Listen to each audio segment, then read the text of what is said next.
आमची पूजा आटोपली आहे दिव्याची. Hello hi, मी संध्या कुलकर्णी. चला सगळं आटोपलं. आज दिव्याची अमावस्या आहे. सगळ्या नैवेद्य झाला, सगळं आटोपलं. ती दाखवलं. तर खरं सांगू का, आता थोडंसं सांगते मी. आमच्या एक गोष्ट सांगायची आम्हाला की काय होते माहिती आहे का, एक झाड असते, त्या झाडावरनं संध्याकाळी सगळे दिवे येऊन बसतात आणि प्रत्येक सांगते आज माझ्या मालकानं मला काय नैवेद्य दिला, मग तो म्हणते काय दिला, तो म्हणते काय दिला, तो म्हणते काय दिला, असे सगळे दिवे सांगतात. आणि एक दिवा असतो तो अगदी नाराज बसलेला असतो. मग सगळे त्याला म्हणतात अरे तू सांग की तुझ्या मालकानं तुला काय नैवेद्य दिला. तर तो म्हणतो खरं सांगू का, माझ्या मालकानं मला काहीच नैवेद्य दिला नाही. आणि मग याच्यासाठी दिव्याची अमावस्या करायची असते आणि दिव्याला नैवेद्य दाखवत. ही कहाणी आमच्या कहाणी सांगायची, ही लहानपणीच्या जुन्या गोष्टी आहेत या आमच्या याशी सांगायची. मग नंतर बरीच मोठी कहाणी, पण मी आता तुम्हाला केवढी सांगत नाही. पण नंतर काय होते, काय सांगतो तो हे सगळं, पण अशी आमच्याही कहाणी सांगायची. तर आज दिव्याची अमावस्या आहे, तर सगळं माझं आटोपलं, नैवेद्य वगैरे झाला, सगळं पूजा वगैरे नैवेद्य सगळं आटोपला.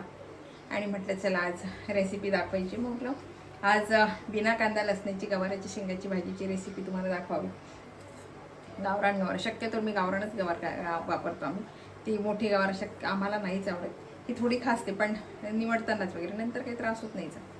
तर ही गावरान गवार आता ही माझ्या सासूबाईंनी मला दिली. आता मी मध्ये गेली होती, त्यांना गावरान गवार आणून ठेवली आणि मग मला दिली.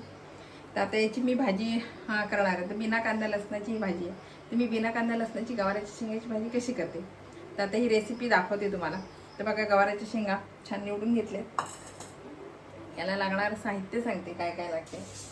दाण्याचं कूट आहे, गोडा मसाला आहे, हळद, हे तिखट आहे, मोहरी आणि मीठ.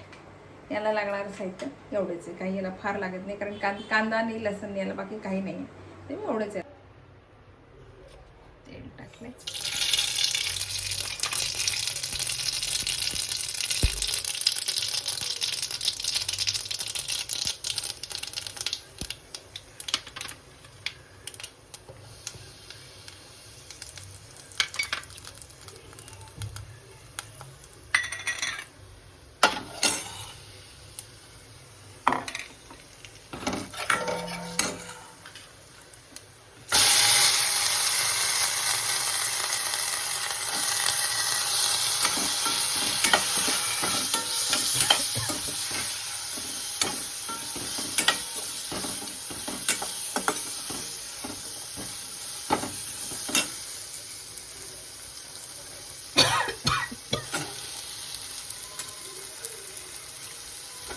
आलाय तिखट, खूप तिखट आहे ते, एकदम ठसका आलाय.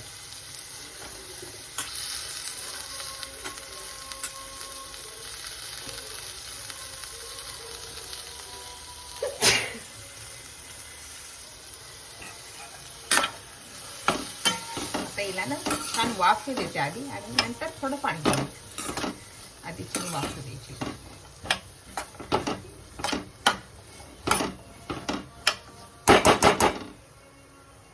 थोडी वाफी देते आणि मग नंतर पाणी घालते आणि नंतर झाकून काढते. छान वाफ होते ना, त्यातलं पाणी घालते. भाजी शिजेल ना तितकंच पाणी घालायचं. पाणी घालायचं आणि छान आता शिजू होते गव्हातला.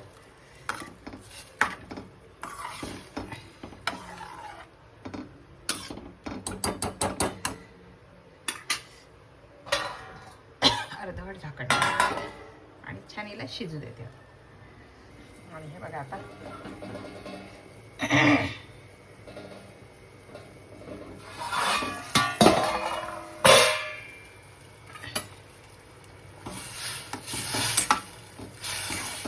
आपल्याला किती पातळ कोरडी पाहिजे तशी करू शकतो. त्याच्यामध्ये मी दाण्याचं कूट घालते.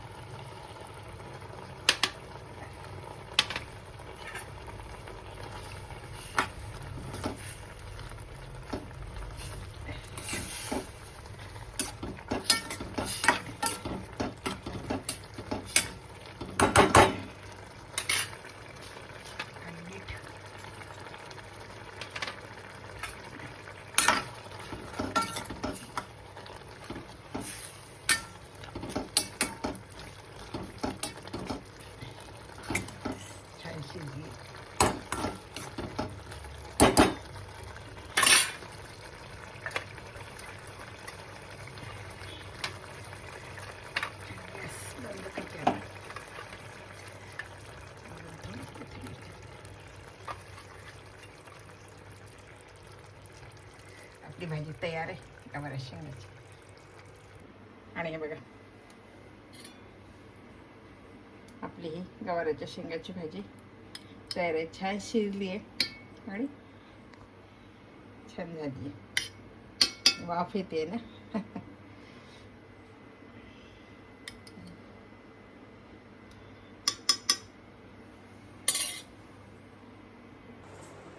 आणि हे बघा आपल्या गवाराच्या शेंगाची भाजी तयार आहे.